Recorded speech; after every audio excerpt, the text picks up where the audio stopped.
masajga keldik. Faqat bu oddiy masajlardan ozgina farq qiladi. Bizda masajchi sal balandroq xayol ichkarida mana 3 ga yaqin namoz qilib qo'yibdi. Juda ham Assalomu alaykum hammaga.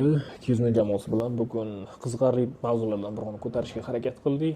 Qayerga kelganimizni. Assalomu alaykum hammaga. 200 ming muxlislari mana bugun Menimcha antikvarniy bo'lgan mavzuni ko'taryapmiz deb o'ylayman. to'g'ri. Mana bugun masajga keldik. Faqat bu oddiy masajlardan ozgina farq qiladi. Bizda masajchi sal balandroq xayollarga borishadi, lekin bu g'alati xayolga borish shart emas, chunki hozirgi qilinadigan masajda so'qir odamlar masaj qiladi. Ya'ni ko'zlari ko'rmaydi. O'shaning uchun bu yerda hozir o'shanga kelib ko'rdik. Mana shunaqa xonalarda masaj qiladi. O'sha ko'z ko'rmaydigan odamlar maxsus apparatlari bor, vaqtlar belgilanar ekan, o'shanda masaj qilishar ekan. Ko'r odamni masaj qilish haqida Juda ham ko'p eshitgandim, lekin biror marta hali kelmagandim. o'zi bir ikki marta kelib ko'rgandim, juda ham qiziqarli, chunki o'sha masalan ko'zi ko'rmaydigan so'qir odamni masaj qilishadi.